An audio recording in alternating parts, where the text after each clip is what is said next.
Well, Thailand heads to the polls this Sunday for its second election since the 2014 military coup. More than 52 million of the country's 66 million population are eligible to vote this year in 400 constituencies across 77 provinces. 70 parties are in the race for constituency MP seats. 67 have joined the party list election and 43 have set their sights on the Prime Minister's post. Prayut Chan-o-cha is hoping to hang on to power for 2 more years after ruling for nearly a decade. He is running under the new United Thai Nation Party formed in 2021. He split from the military-backed Palang Pracharat party that supported his bid for Prime Minister 4 years ago.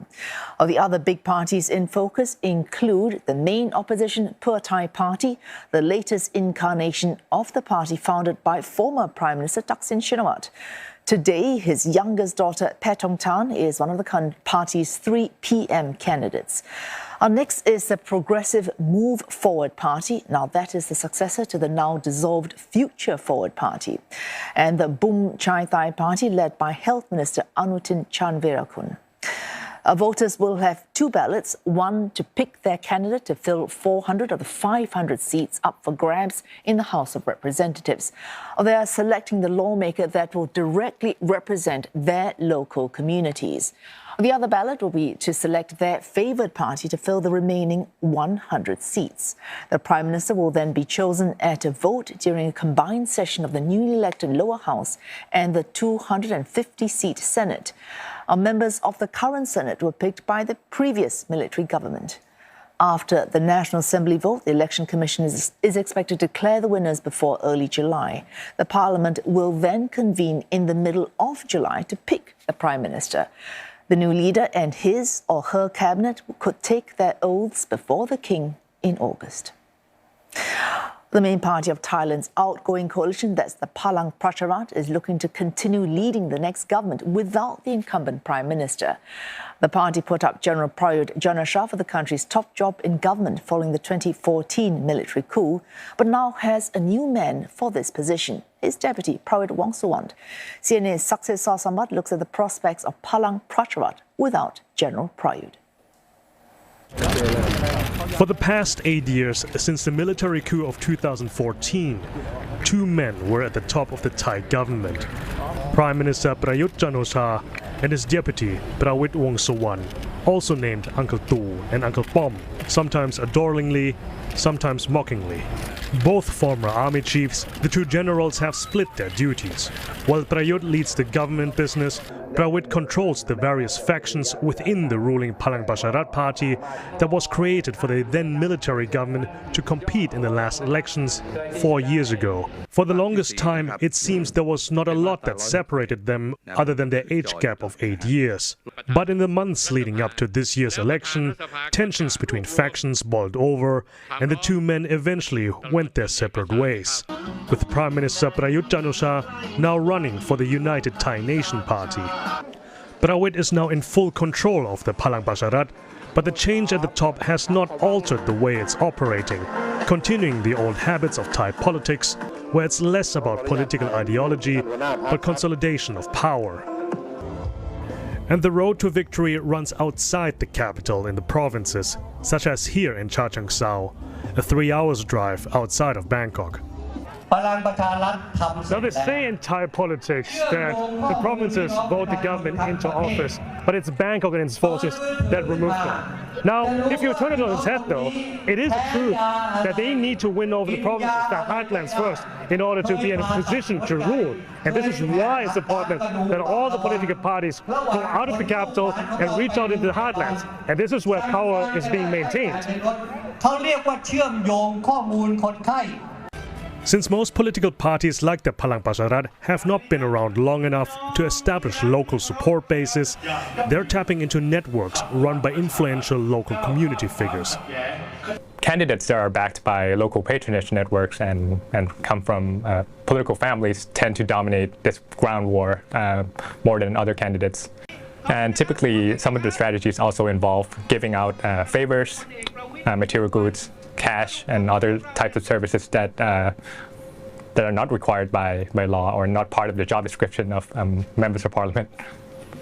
And that's why you see a lot of candidates building these large networks, pyramid-like and web-like networks of vote canvassers. During the rally, we meet Ratha Sapha Nopaket, competing for one of the 4 seats in the province as a first-time candidate for the Palang Pracharat party. But Ratha Sapha, whose name literally translates to parliament, is no stranger to politics, coming from a long family line of village heads, a position that oversees several communities at the grassroots level.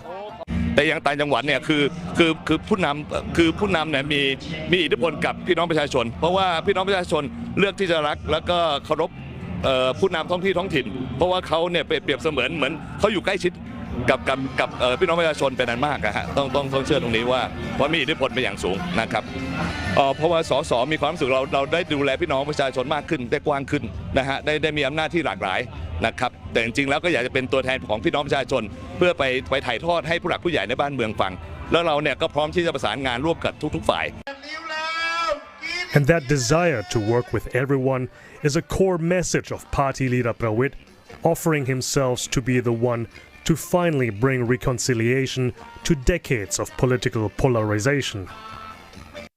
ผมพูดไม่เก่งนะครับแต่ทำงานแล้วประสานประโยชน์ได้ทุกฝ่ายนะครับก่อนจะนำพาคนเก่งๆมาร่วมมือกันทำงานก้าวข้ามขัดแย้งเพื่อสร้างความสงบสุขให้กับความเจริญของรุ่งเรืองให้กับประเทศชาติและประชาชนการก้าวข้ามความยากจนพรรคพลังประชารัฐถือว่าทุกคนนั้นจะต้องก้าวข้ามความยากจนไปด้วยกันและโดยเฉพาะยิ่งต้องก้าวข้ามความขัดแย้งไปด้วยกันโดยทำให้ประชาชนคนไทยทั้งประเทศมีความเป็นหนึ่งเดียวรักใคร่สามัคคีกันครับ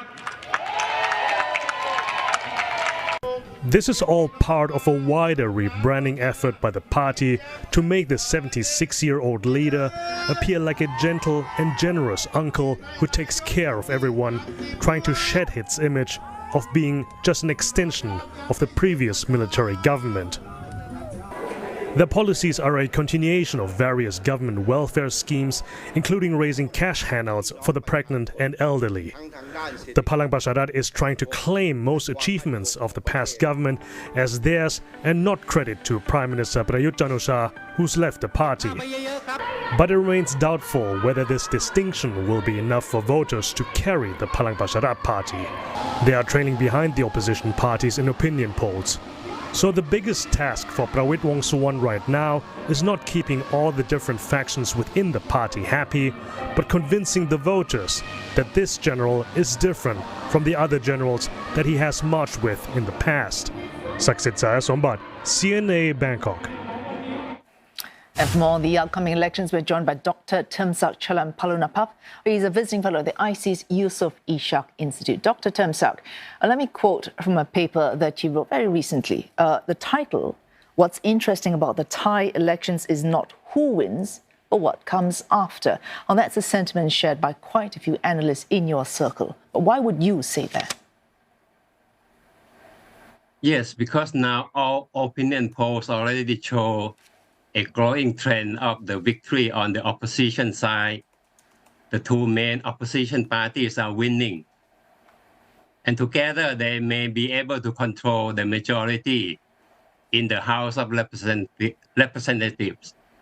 So they will be able to form a new government. But the question is whether they can win the premiership, because when they vote for the premiership, it will be done in a joint parliamentary session involving 500 MPs and 250 senators together. So the majority of vote is 376 to win the premiership, and that is a big question. The two opposition parties may not yet have enough to win the premiership. Dr. Termsak, if I could cut in here. Now, if we look at the more recent polls, so Pheu Thai, about 49 or 46% of the vote, and the run-up to that is a Move Forward party that's 17 to 15%. So if they were to combine forces, and polls also suggest that their strengths are complementary and do not conflict with each other, why would the opposition parties not decide to work together and together to achieve that 376 supermajority that they would need to get their fellow as PM candidate? It's very difficult for a single party to win more than 300 seats in the House.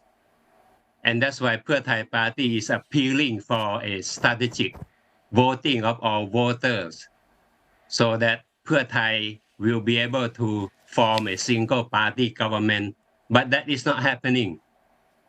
All new latest opinion survey show that the second opposition party, the move forward, is gaining ground.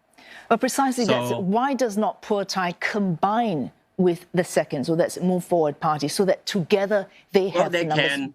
They can now. They may be able to join forces, the two opposition parties. But the problem is they may not have enough to win the premiership because they need 376 votes. So if they cannot, what are the possible combinations? So let's take Pheu Thai, for example. It has, or likely will get the largest number. They may have to co-opt some of the government parties, Palang Pracharat, for example, or the Democrat Party. I think these two may be able to join.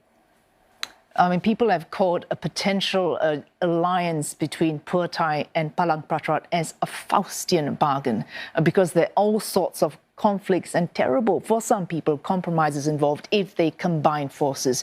So what is the likelihood of Pheu Thai setting aside its differences and working together with Palang Pracharat? Well, you already heard Palang Pracharat leader talking about unity of Thai people, national reconciliation. I think that may be the mantra, that they are prepared to cross over, to work together. And if Pheu Thai was to work with Palang Pracharat, that might satisfy pro-government, pro-monarchy, pro-army forces, because there is that concern, and that's pointed out by you along with other analysts, that if Pheu Thai was to lead a coalition and to get its candidate in as prime minister, one danger would be bringing back of former Prime Minister Thaksin Shinawatra and anti-Thaksin forces then using that as an excuse to incite violence, and the army again using that as an excuse to step in, stop the violence, and essentially carrying out, seeing how you count this, whether the 13th or 14th successful military coup in Thailand. Is that a danger that all parties, including Pheu Thai, needs to be aware of right now? Yes, certainly there's a danger. And that's why tonight, as we speak now, Thaksin's daughter is giving a press conference on TikTok live to clarify her position, whether she is ready and is going to be Pheu Thai first candidate for the premiership. I think we will have to listen to her tonight. All right, we will certainly see what comes out of this TikTok session. Dr. Termsak Chalermpalanapap, visiting fellow at the ISIS Yusof Ishak Institute. Thank you.